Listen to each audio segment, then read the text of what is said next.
Baik, bismillahirrahmanirrahim. Assalamualaikum warahmatullahi wabarakatuh. Hari ini kita akan melanjutkan pembahasan kita mengenai vektor.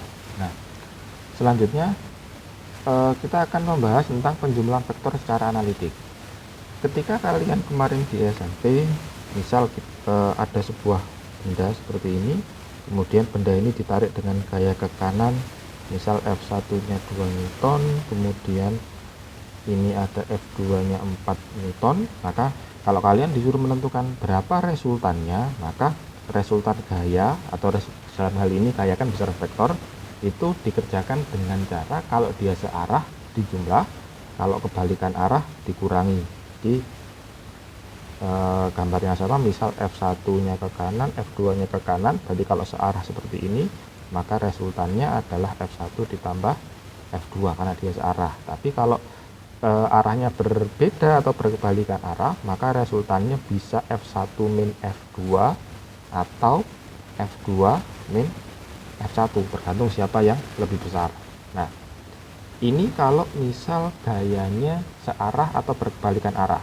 Nah, misal benda ini dikenai dua gaya, misal ini adalah F1, ini 2 Newton, kemudian ini ada F2 4 Newton, dan ini membentuk sudut misal 60 derajat. Nah, untuk kasus yang ketiga ini, karena kedua gaya ini tidak searah dan juga tidak berkebalikan arah, alias dia membentuk sudut, maka resultannya atau kedua vektor ini harus diresultan atau dijumlah secara analitik.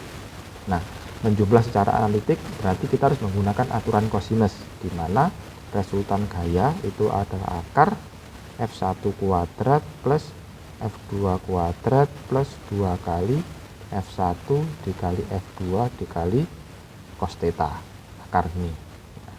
Jadi untuk kasus yang ketiga ini, misal kita disuruh menentukan resultannya, berarti kita suruh memasukkan nilai F1 dan F2 ke dalam persamaan resultan gaya ini. Jadi ini nanti akar 2 kuadrat ditambah 4 kuadrat ditambah 2 kali 2 dikali 4 dikali dengan cos 60 derajat. Nah, maka nilainya ini adalah 2 kuadrat adalah 4, 4 kuadrat adalah 16, berarti ini 2 kali 2 kali 4, ini adalah 16, cos 60 nilainya adalah setengah. Jadi, kalau ini kita coret, ini tinggal 8, berarti 4 ditambah 16 ditambah 8, hasilnya adalah akar 28.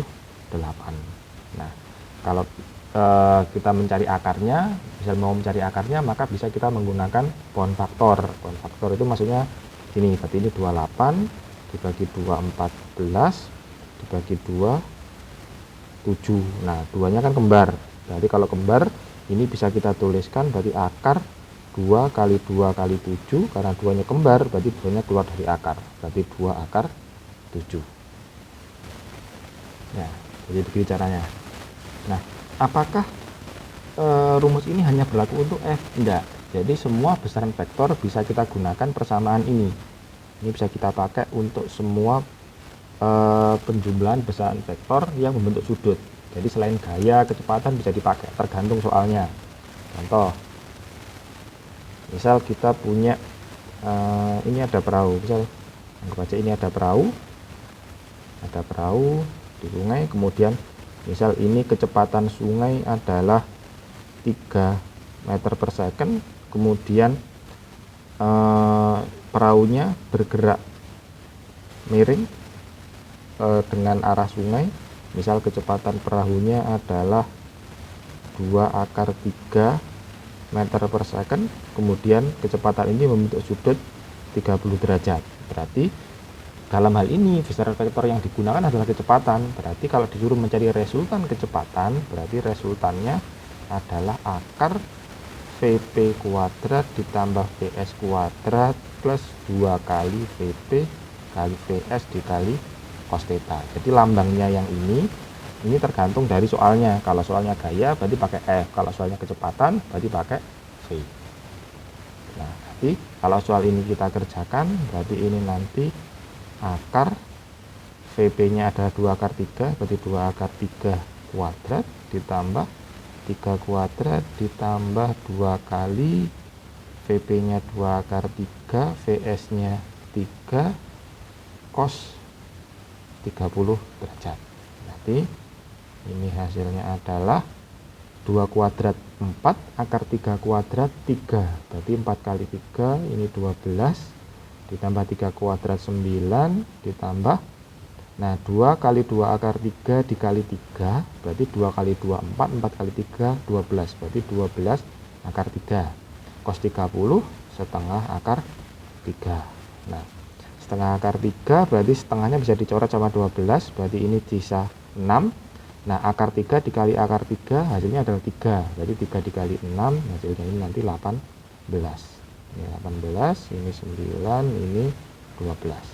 Nah, berarti ini nanti hasilnya adalah akar 12 tambah 18 30, berarti ini adalah 39. Nah ini adalah resultannya. Apakah bisa dikeluarkan dari akar? Kita coba. 39 dibagi 2 tidak bisa, dibagi 3 hasilnya adalah 13. Dua-duanya tidak bisa dipecah, berarti akar 39 tidak bisa dikeluarkan dari akar. Berarti ini adalah hasilnya. Oh ya, untuk theta yang ada di sini, sudut di sini adalah sudut yang diapit oleh dua vektor. Jadi ini juga harus hati-hati melihat gambarnya, karena kadang ada soal kayak gini. Misal ini ada benda, ini adalah F1, misal ini 2 Newton, kemudian ini adalah F2, misal ini 6 Newton, kemudian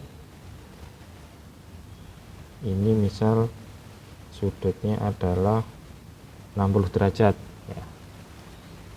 Sudutnya ini adalah 60 derajat. Nah kalau seperti ini maka tetanya bukan 60, karena teta itu adalah sudut yang diapit oleh kedua vektor. Tetanya yang mana? Berarti tetanya yang ini ya, ini adalah teta. Jadi yang sudut yang ada di soal itu hati-hati, belum tentu dia nanti tetanya. Jadi tetanya adalah sudut yang diapit oleh dua vektor tadi. Jadi kalau yang atas tadi ini kan, ini sudutnya, ini VS, ini VP, berarti kan yang diapit ini, berarti 30 itu benar, itu adalah tetanya. Tapi kalau soal yang kedua ini, contoh yang ini, nah 60 derajatnya ada di sini, tapi tetanya adalah yang atas. Nah berapa tetanya? Nah ini satu garis lurus ini kan 180 derajat, berarti kalau ini 60 maka yang ini sisanya adalah 120 derajat, karena sudut itu kalau berpelurus di jumlah nilainya adalah 180. Oke. Jadi kalau 120, kalau seperti ini berarti nanti resultannya berarti R sama dengan akar F1 kuadrat plus F2 kuadrat plus 2 kali F1 dikali F2 dikali cos 120 derajat. Jadi ini nanti 2 F1 nya berarti 2 kuadrat 4, F2 nya 6 kuadrat 36 plus 2 kali 2 dikali 6 dikali cos 120, itu nilainya adalah min setengah ya. Jadi kalian kalau kalian tidak hafal, kalian bisa ngitung di kalkulator aja nanti nilai cos 120 berapa. Oke, berarti ini 2 sama coret sama ini bisa kan, berarti ini akar 4 tambah 6 40 plus dikali dengan min, berarti hasilnya adalah min 6 dikali 2 ini adalah 12, berarti ini nanti hasilnya adalah akar 28 ya. Oke, tugas selanjutnya kalian kerjakan 3 soal ini ya.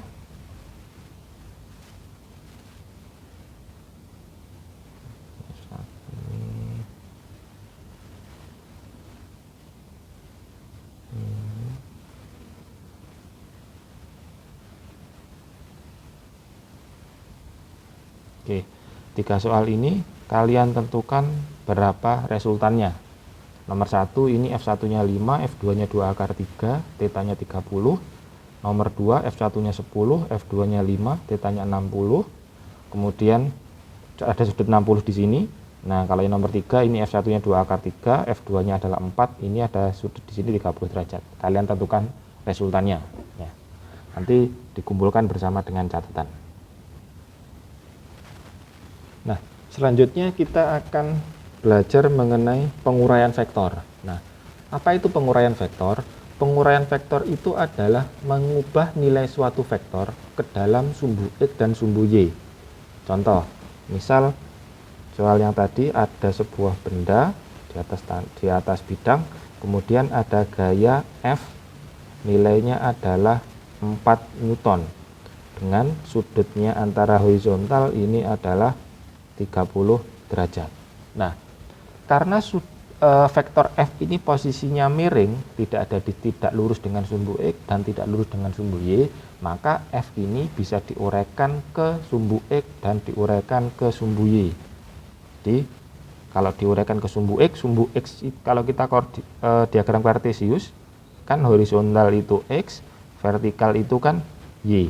Berarti F ini harus kita bikin bayangan di sumbu X, kita bikin bayangan di sumbu Y. Berarti kalau F-nya di sini, maka bayangan di sumbu X-nya adalah ini. Berarti ini adalah Fx, kemudian bayangan di sumbu Y-nya adalah ini. Ya. Jadi untuk tahu penguraian vektor kita benar atau enggak, caranya adalah dengan melihat hasilnya. Hasilnya itu vektor aslinya itu harus diapit oleh Fx dan oleh Fy. Jadi kalau misal F-nya di sini, terus kalian bikin ini Fx, ini Fy, ini salah. Kenapa? Karena F-nya ini tidak diapit oleh dua vektor ini. Jadi harus diapit di tengah-tengahnya. Kalau misal kalian bikin ini F, kemudian ini adalah Fx, ini adalah Fy, ini juga salah. Karena ini juga nggak diapit. Harusnya diapit di tengah-tengah kayak gini. Ya, jadi contoh lain, misal ini adalah F. Berarti uraiannya kemana? Uraiannya ya ke sini. Ini Fx, ini Fy. Jadi F-nya itu diapit oleh Fx sama Fy. Jadi cara menguraikannya. Oke. Nah, ini cara penguraian penggambarannya. Terus berapa nilai Fx dan nilai Fy? Nilai Fx dan nilai Fy bisa kita cari dengan bahwa Fx itu adalah F dikali dengan cos theta dan Fy itu adalah F dikali sin theta. Nah, berarti kalau ini 30, maka ini adalah 4 dikali cos 30, berarti 4 dikali cos 30 itu setengah akar 3, berarti hasilnya adalah 2 akar 3. Berarti Fy-nya adalah F sin theta, berarti 4 dikali sin 30, berarti 4 dikali setengah, hasilnya adalah 2. Nah, apakah Fx itu selalu cos Fy atau Fy itu selalu sin? Tidak selalu, asal dia harus dilihat dulu sudutnya. Nah, nilai Fx sama dengan F cos theta dan Fy sama dengan F sin theta itu berlaku kalau tetanya itu ada dekat dengan bidang horizontal. Horizontal itu artinya datar. Jadi kalau bendanya ini kemudian ini adalah F, berarti tetanya harus ada di sini. Tetanya harus ada di sini. Kalau vektornya ke sini, misal ini vektornya ke sini, berarti tetanya harus ada di sini. Jadi kalau tetanya itu dekat dengan horizontal, dengan yang datar ini, maka dia bisa pakai Fx-nya cos, Fy-nya sin. Tapi kalau tetanya itu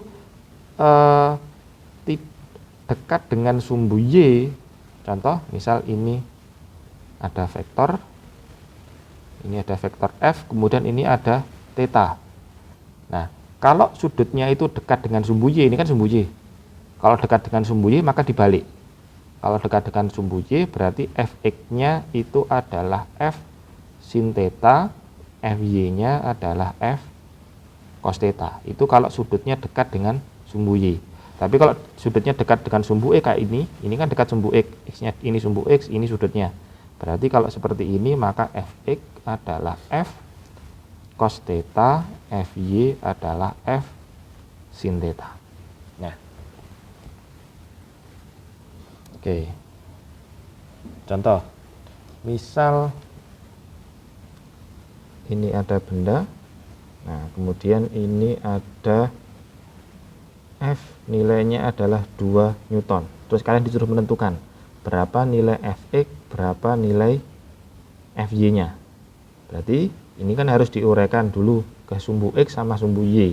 Ingat, sumbu X itu horizontal, sumbu Y itu adalah vertikal. Berarti kalau F-nya di sini, maka Fx-nya ke sini, kemudian ini adalah FY. Nah, misal sudutnya ini adalah 30 derajat. Nah, sudut 30 derajat ini kan dekat dengan X. Kalau sudutnya dekat dengan X, berarti Fx-nya adalah F cos theta, Fy-nya adalah F sin theta. Berarti nilai Fx-nya adalah 2 dikali cos 30, berarti 2 dikali setengah akar 3, hasilnya adalah akar 3. Kalau Fy-nya adalah F sin theta, berarti 2 dikali sin 30, berarti 2 dikali setengah, hasilnya adalah 1. Ya. Oke, ini contoh yang pertama. Kemudian contoh yang kedua. Contoh yang kedua, misal ini ada diagram kartesius. Ini X, ini Y. Kemudian di sini ada vektor F, nilainya adalah 10 Newton, kemudian nilainya ini adalah 30 derajat. Nah, kalau sama, kalian disuruh menentukan berapa nilai Fx dan berapa nilai Fy. Nah, sama, kalau menentukan Fx dan Fy, kita harus menguraikan gayanya dulu, atau menguraikan vektornya dulu. Berarti kalau F-nya di sini, berarti X-nya yang dekat yang di sini. Berarti ini adalah Fx.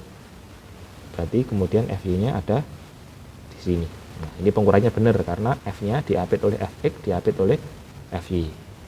Nah, sekarang menentukan nilainya. Kalau dilihat sudutnya ini 30 derajat ini kan dekat dengan sumbu Y. Karena sudutnya dekat dengan sumbu Y, maka kebalik dengan yang atas. Berarti Fx-nya itu justru sin, Fx-nya itu adalah F sin theta, Fy-nya adalah F cos theta, ya. Karena sudutnya lebih dekat ke sumbu Y. Kalau sudutnya lebih dekat ke sumbu Y, berarti Fx-nya sin, Fy-nya adalah cos. Berarti ini nilainya adalah 10 dikali sin 30, berarti 10 dikali setengah, hasilnya adalah 5. Kalau F cos theta berarti 10 dikali cos 30, berarti 10 dikali setengah akar 3, hasilnya adalah 5 akar 3. Nah, oke, ini contoh penguraian vektor. Yang kemudian semoga kalian paham. Kalau ada yang belum paham atau kurang jelas, nanti silakan ditanyakan ke saya. Oke, tugas yang kedua sama, kalian coba kerjakan ini adalah F, nilainya adalah 8 Newton, ini 30 derajat. Kalian tentukan Fx, Fy, kemudian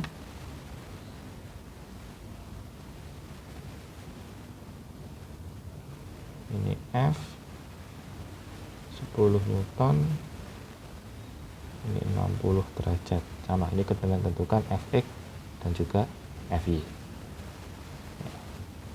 Nah, kemudian penguraian ini dipakai untuk apa sih sebenarnya?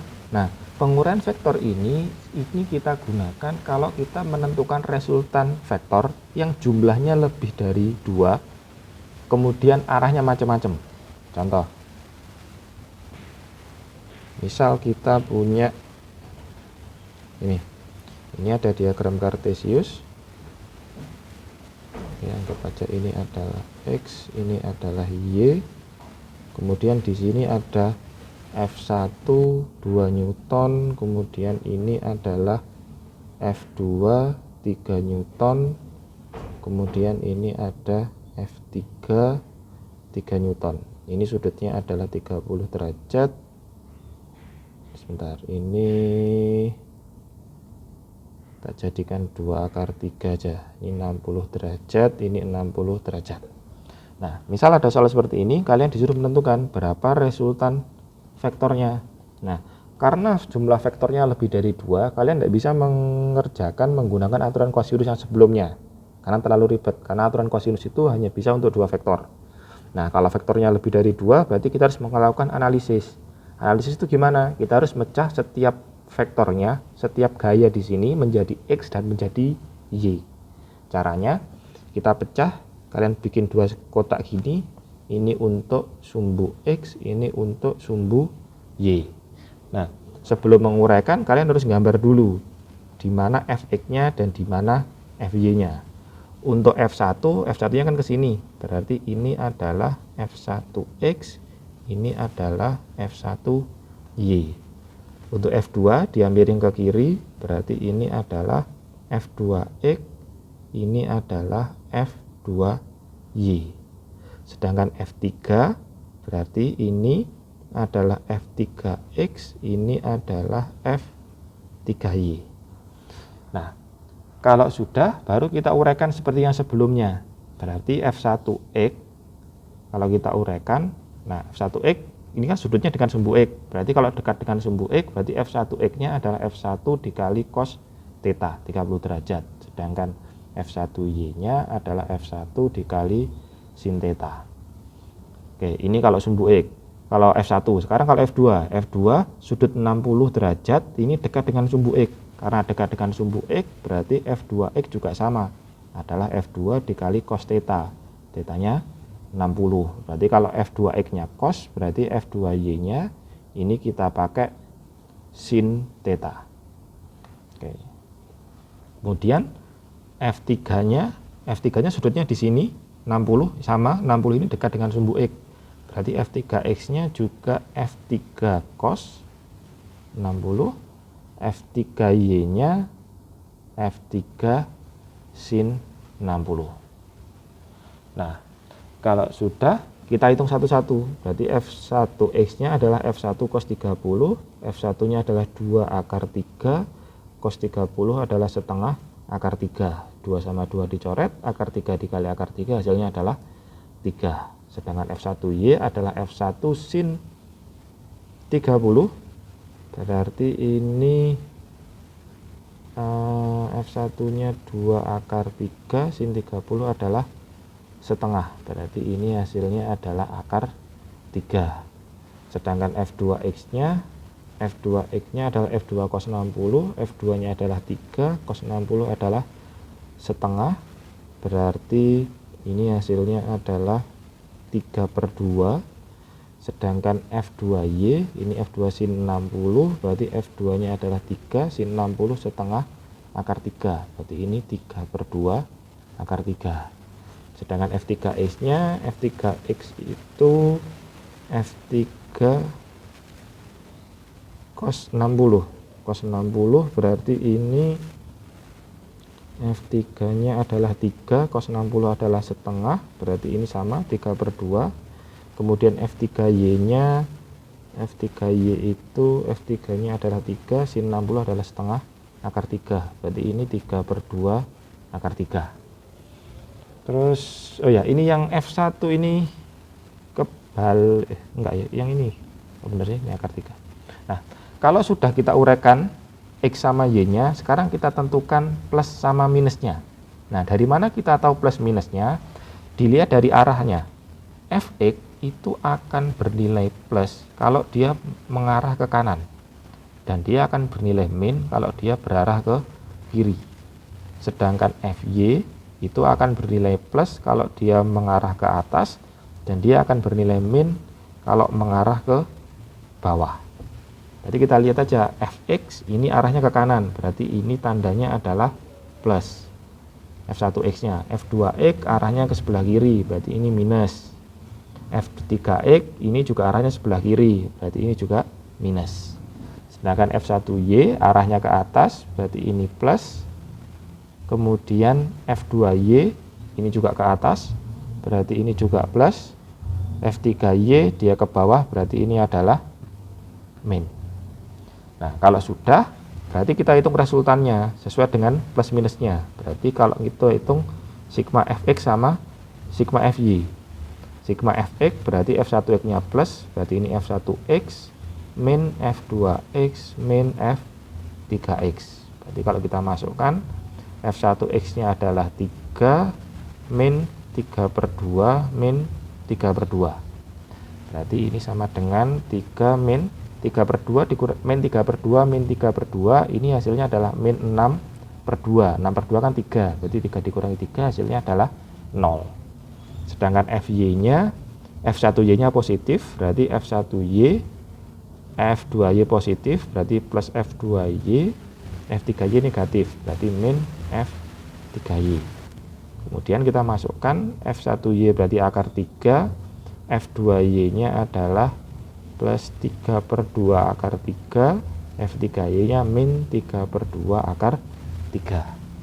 Berarti ini sama ini kan menghilangkan, berarti sisanya adalah akar 3. Nah, kalau sudah ketemu Fx sama Fy, maka resultannya itu bisa kita dapat dari akar Fx kuadrat plus Fy kuadrat, sama kayak rumusnya Pitagoras. Berarti ini nanti menjadi akar Fx nya 0, berarti 0 kuadrat, Fy nya adalah akar 3 kuadrat. Berarti hasilnya adalah akar 0 kuadrat kan 0, akar 3 kuadrat 3, berarti hasilnya adalah akar 3.